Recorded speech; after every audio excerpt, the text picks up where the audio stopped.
Que estamos en la era de la comunicación y es importante construir relatos.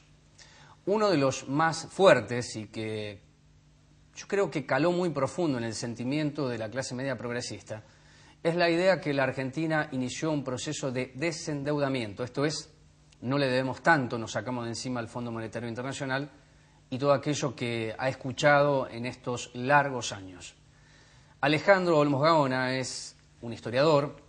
Está trabajando en la Cámara de Diputados de la Nación, como decía en el comienzo, es asesor del diputado Fernando Pino Solanas, pero además es el hijo de Alejandro Olmos, aquel patriota que inició una causa contra todo lo que usted se puede imaginar, para investigar la cuenta pública y llegar a la conclusión que la estafa que se había cometido contra el pueblo argentino, tanto en la época de los militares como en el advenimiento de la democracia y la primera presidencia de Raúl Alfonsín, daba que la deuda externa era el mayor condicionamiento que tenía el país en términos soberanos y en términos reales. Por eso, para nosotros, en el día de hoy es un gran placer que esté aquí compartiendo la mesa y preguntarle a Alejandro Olmos Gaona, ¿nos desendeudamos? ¿Cuándo? ¿Cómo? ¿O es al revés? Eso es una frase, nos desendeudamos. Como lo estructural que decía. Que la presidenta repite reiteradamente.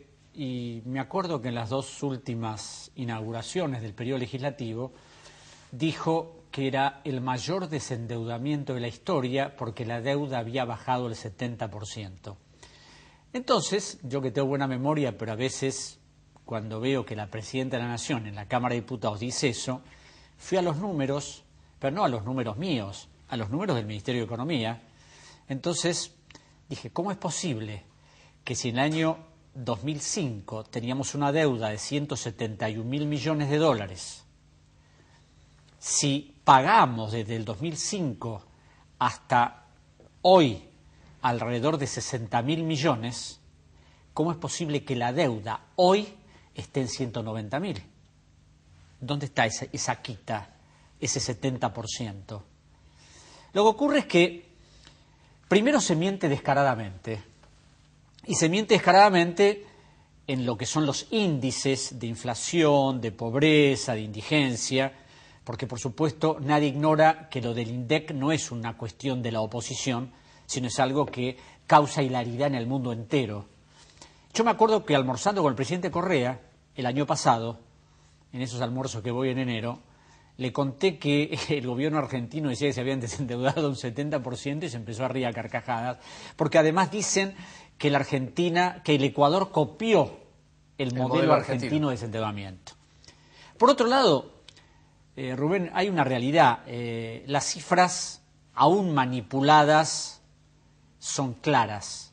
El último informe al 30 de diciembre, no sé por qué no lo dan a hoy, al 30 de diciembre del año 2011, el Ministerio de Economía dice que la deuda pública subió 14.633 millones de dólares. Claro, hay muchas explicaciones. Como dijo la presidenta, hay una gran parte de deuda intraestado. Como si la deuda fuera del Estado con el Tesoro o con algún organismo del Estado. Bueno, ahí, disculpa, hay una construcción que se hizo también histórica y hasta podríamos hacer nosotros una autocrítica, porque cuando nosotros decíamos deuda externa, la comprensión que podía hacer quien estaba escuchando es lo que le debemos a los acreedores de afuera.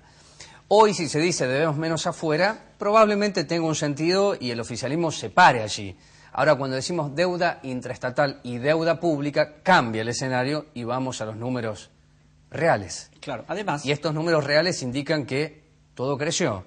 Y si es intraestatal, ¿qué significa intraestatal? Claro, la deuda intraestatal es la deuda que el Estado tiene con el ANSES, con el Banco de la Nación, con el Banco Central. Ahora bien, a mí me parece una absoluta inmoralidad sacar dinero del ANSES, que son los fondos que respaldan las jubilaciones, para pagar a los acreedores extranjeros. Y es lo que ha hecho el gobierno. El gobierno saca fondos del ANSES, fondos del Banco Nación, que son fondos de los ahorristas, ¿no? El Banco Nación no tiene plata del Estado, fondos de los que depositan ahí, y le emite una letra a 10 años, intransferible, no la pueden canjear, a una tasa de interés bajísima. ¿Por qué? Eso le permite pagar deuda externa y endeudarse en el país. Que por supuesto, de acuerdo al perfil de la deuda, y es mejor deberle a los jubilados que deberle a los acreedores externos. ¿Por qué? Pues los jubilados no van a hacer juicios por cobro de la deuda, porque no tienen posibilidades, porque a los jubilados los pueden bicicletear indefinidamente, renovando esas letras a perpetuidad, pero claro, la deuda interna va creciendo cada vez más, y esto puede convertirse en algo realmente muy complicado, porque la Corte acaba de intimar al gobierno a que dijera en qué invirtió los dineros del ANSES, en fin, que haga todo un análisis de todo lo que han hecho, y el gobierno va a tener que explicar, y bueno, no, sacamos fondos para pagar esto. Ahora, otros elementos es pagar deuda trucha. Otro de los elementos es pagar deuda de empresas privadas beneficiadas con la estatización del año 1982. Entonces, acá hay un cúmulo de cosas que para mí tienen, de alguna manera, es una especie de símbolo en el hecho de que esto no se quiere investigar. Y no es que no lo quiera investigar la justicia, que no lo investiga, a pesar de que hay 4 causas penales que están en el juzgado federal número 2, sino que no existe la menor intención ni del Poder Ejecutivo ni del Congreso de la Nación. Yo le mandé una carta a la Presidenta hace 1 año y medio, que me fue respondida por Oscar Parrilli, el secretario de la Presidencia, diciéndome que ellos no podían hacer nada, diciendo un disparate, que los gobiernos constitucionales han legalizado la deuda, olvidando que lo que es un delito de acción pública no puede ser legalizado por nadie. En el Congreso se han presentado un proyecto para crear una comisión bicameral de investigación de la deuda en el 2010. Perdió estado parlamentario en el 2012 y no se trató. Se volvió a presentar en marzo del 2012. Estamos esperando que vaya a una comisión para que se trate. Ahora, ¿por qué no se quiere investigar esto? Porque acá hay complicidades estructurales desde 1976 hasta hoy. Decime una cosa, por estos días, y creo que la escuchaste a la Presidenta, en Tucumán lo dijo una vez más, se termina de pagar la deuda del Corralito. Claro. Y creo que este año, para volver al mercado de capitales internacional, porque la Argentina como país lo necesita, además de Scioli, digo, el gobierno central también, creo que se va a hacer un esfuerzo para tratar de pagar la deuda con el Club de París. Hacia el año 2002, charlando esto en otro lugar, generaba aceptación, generaba inquietudes, preguntas, intelectuales que estaban compartiendo en ese momento espacio. Todo eso está atomizado hoy. Atomizado y olvidado y sepultado. Hoy uno habla del Club de París y no hay que pagarle al Club de París. Ahora, perdón, al Club de París hay que pagarle deudas que correspondan pagar, no deudas que no corresponde pagar. Y hay una deuda concreta, la deuda de Holanda, que fue auditada en 1984 por peritos del Banco Central, que dijeron que era una deuda, que era una verdadera estafa y que no había que pagarla, y que los gobiernos la siguieron reconociendo, a pesar de que la pericia oficial determinó que no había que pagarla. Por otro lado, yo acabo de recibir hace unos meses un informe oficial del Ministerio de Economía sobre la deuda real de la democracia y no llega a los 2.500 millones de dólares. Todo lo anterior es deuda de la dictadura. ¿En qué se utilizó esa deuda? Mayormente en compra de armamentos y en garantizar operaciones que habría que investigarlas. Ahora, a mí me llama la atención que el gobierno que habla de las corporaciones, a la corporación financiera no la toque y cumpla escrupulosamente con los pagos de la deuda. Y cumple escrupulosamente con deuda contraída por empresas del Grupo Macri, por Pérez Compán, por Bridas, y que celebre contratos con grandes multinacionales, con grandes corporaciones multinacionales, y parece que eso está bien, eso no se puede discutir. El caso de YPF es paradigmático, porque además acá hay todo un gran montaje escenográfico. Cuando vos coincidís que es un tiempo de mucha propaganda, que no existía, por supuesto, una estructura de este calibre. Por otro lado, porque Menem se reía a carcajadas de las críticas, entonces no importaba que a Menem lo criticaba La Nación, el Clarín, ni tomaba en cuenta todo eso. El gobierno no, prepara toda una escenografía muy cuidada, y yo estaba en el Congreso cuando se interrumpe la radio y pasa a la cadena nacional, y desde la sala esa donde la presidenta de sus discursos, ella es una gran actriz, indudablemente, porque además de manejar los duelos, todavía se sigue vistiendo de negro, aunque su marido va a ser 1 año que se murió, puso en escena la recuperación de YPF. Claro, YPF tenía un 100% de capital estatal. Y ahora recuperamos el 51%. YPF no vuelve a ser sociedad del Estado como era antes, sino que es una sociedad anónima. YPF, a pesar de la escenografía, no va a tener control de la Auditoría General de la Nación ni de la SIGEN. Porque es una sociedad anónima. Porque es una sociedad anónima. Y claro, yo escuché los discursos en el Congreso, porque todos quisieron hablar. Los 259 diputados, todos quisieron... Bueno, déjame decirte que estuvimos ese día. Bueno. Y todos querían hablar, pero no solamente hablar, porque esto también lo podemos comentar a la audiencia. Después que hablaban, salían al Salón de los Pasos Perdidos, que estaban todas las cámaras, porque querían, además de lo que dijeron en el recinto, que se replique a través de todos los medios de comunicación, porque fue una sesión histórica. Histórica. Ahora, a mí lo que me llamó la atención es esto. Fue histórico recuperar el 51.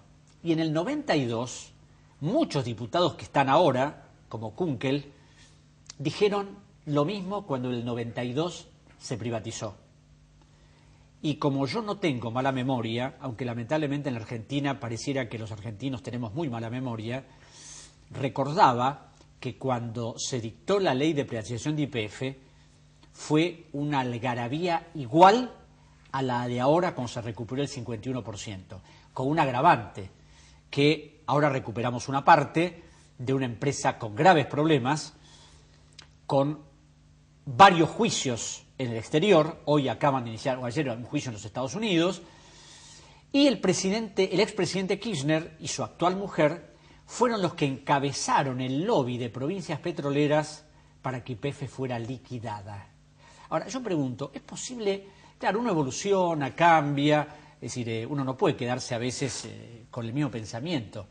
Lo que yo no creo en estos cambios de 180 grados. Hoy es revolucionario privatizar y dentro de 10 años es revolucionario estatizar, que tampoco se estatizó. Entonces, claro, cuando el discurso va para un lado y las realidades van para el otro, eso es lo preocupante, porque además está apoyado por una gran campaña mediática que todo lo disimula, donde vos lees La Nación y Clarín y ellos se enfrentan al gobierno. Lees Página 12, Mirás al Sur, y pareciera que los grandes escándalos de Chicone, de Jaime, nada de eso existe. O sea, no lo registran, o si no lo registran como una nota, y se justifica todo.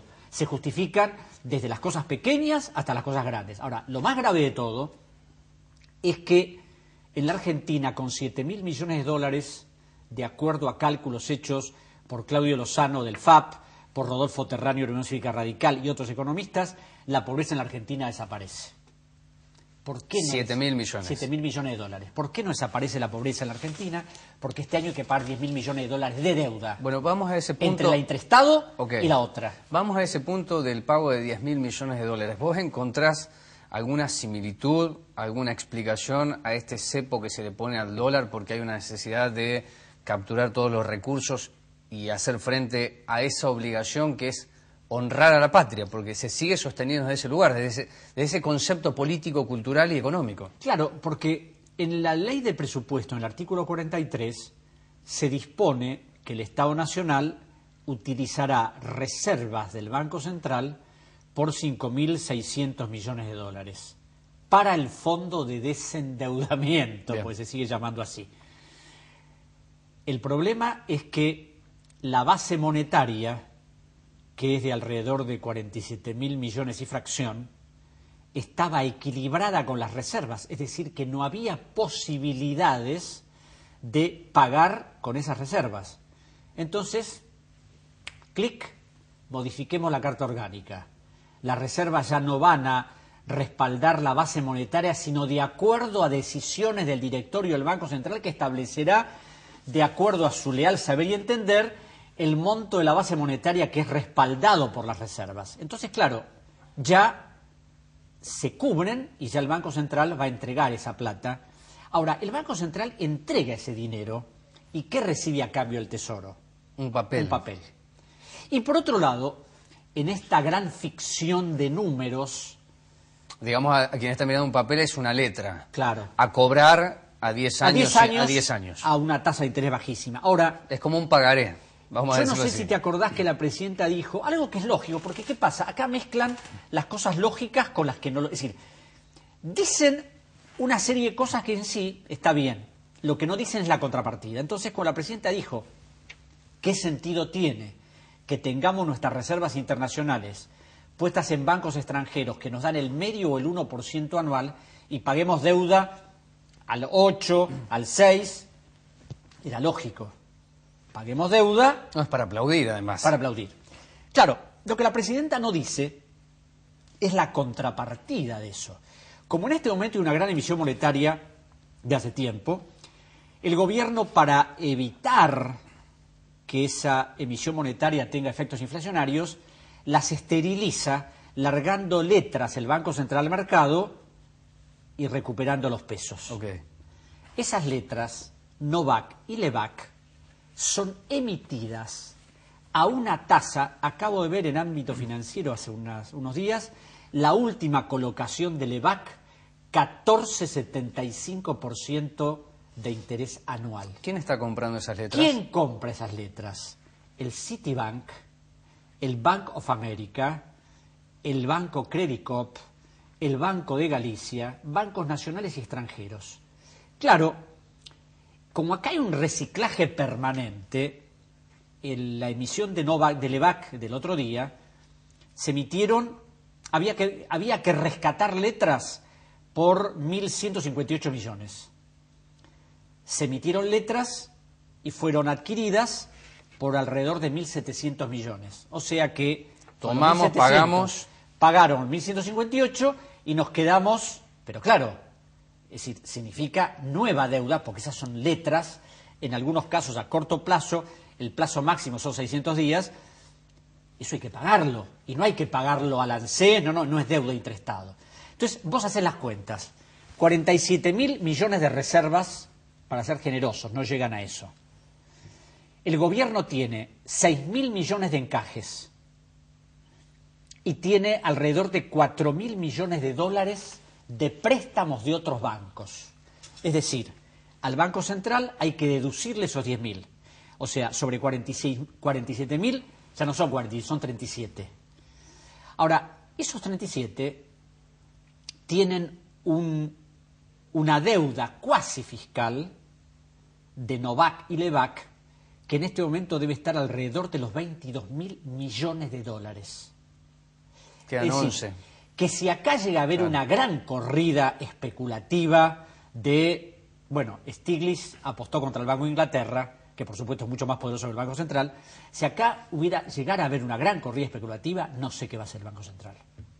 No sé cómo podría llegar a manejarla. Decime en lo que vos podés observar en la cámara, en el estudio, porque la invitación y compartir con ustedes lo de Alejandro Gnós Gaona es que es un tema histórico, estructural, a seguir, a conocer, pero además a modificarlo, porque si no, no se toca la estructura. Y tomamos la invitación que nos hacen los dirigentes políticos de hablar de problemas estructurales para poner ustedes aquí en este programa el problema estructural que tiene que ver con la construcción de una deuda pública, ya sea en el exterior o acá en casa. En lo que podés observar vos del trabajo legislativo, hay una referencia de que el afuera es mucho más complejo que lo que se observa ante las luces de las cámaras de televisión. Quiero decir, ¿hay vínculo con la realidad o es una escribanía?